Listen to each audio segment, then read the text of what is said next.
శ్రావణ శ్రవణ నక్షత్రాన్ని పురస్కరించుకునే గుడారిగుంట జర్నలిస్ట్ కాలనీలో శ్రీ రమాసహిత సత్యదేవ మందిరంలో బుధవారం శ్రీ వెంకటేశ్వర స్వామి వారికి విశేష పూజలు ఘనంగా నిర్వహించారు. యాదగిరి మంత్రేష్ ఆధ్వర్యంలో జరిగిన కార్యక్రమంలో మండపారాధన, నవగ్రహ పూజలు, శ్రీ వెంకటేశ్వర సహస్రనామాలతో హోమం నిర్వహించారు. శ్రీదేవి భూదేవి సమేత శ్రీ ప్రసన్న వెంకటేశ్వర స్వామి వారికి పుష్ప తులసీమాలతో విశేషంగా అలంకరించారు. ఈ సందర్భంగా మధ్వసభ కార్యదర్శి రాచూరి శేషగిరావు మాట్లాడుతూ ప్రతి నెల శ్రవణ నక్షత్ర రోజున వేద శాస్త్రాల ప్రకారం విశేష పూజలు నిర్వహించడం ఆనందంగా ఉందన్నారు. ఈ కార్యక్రమంలో డాక్టర్ పరశురాం, మనోజ్ఞ, మనోహర్, ధృవికుమార్, పన్యాల నరసింహరావు, రేగడి మల్లికృష్ణమూర్తి, కళ్యాణి తదితరులు పాల్గొన్నారు. అలాగే తర్వాత పవిత్రమే పురుష్వ భగవాన్, అలాగే మామాంగే ధారయామ్యహం, స్వామి నీ యొక్క అనుగ్రహంతో ఈ యొక్క పవిత్ర ధారము మేమందరూ కూడా ధారయామ్యహం వేసుకుంటున్నాము అని చెప్పి నిన్నటి రోజు స్వామివారికి శ్రీదేవి భూదేవి సహిత వెంకటేశ్వర స్వామి వారికి, రమా సహిత సత్యనారాయణ స్వామి వారికి, ఆంజనేయ స్వామి వారికి, దాసాంజనేయ స్వామి వారికి, ఉమా సాంబశివ స్వామి వారికి భక్తులందరి యొక్క గోత్రనామాలతో వారి అందరికీ కూడా క్షేమం కలగాలి, వాళ్ళందరికీ కూడా సత్సంతాన పుత్ర పౌత్రాభివృద్ధి కలగాలనే ఉద్దేశంతో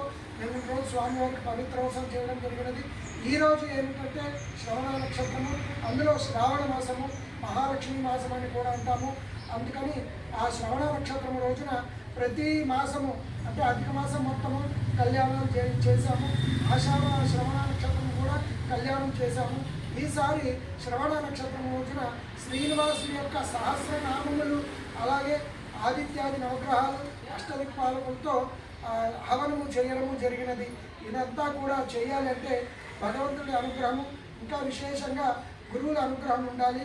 ఏమిటంటే మా గురువులైనటువంటి వారు శ్రీ శ్రీ శ్రీ 1008 సత్యాత్మతీర్థ శ్రీపాదుల వారి అంతర్యామి శ్రీమన్ మూలరాముడు శ్రీనివాసుడి యొక్క అనుగ్రహంతో భక్తులందరికీ కూడా విశేషంగా అనుగ్రహం కలిగి వారి యొక్క గృహంలో ఏమైతే సంకల్పాలు అనుకుని ఉంటారో అదంతా కూడా గురువు అంతర్యామి ఆ భగవంతుడికి అనుగ్రహం కలిగించాలి.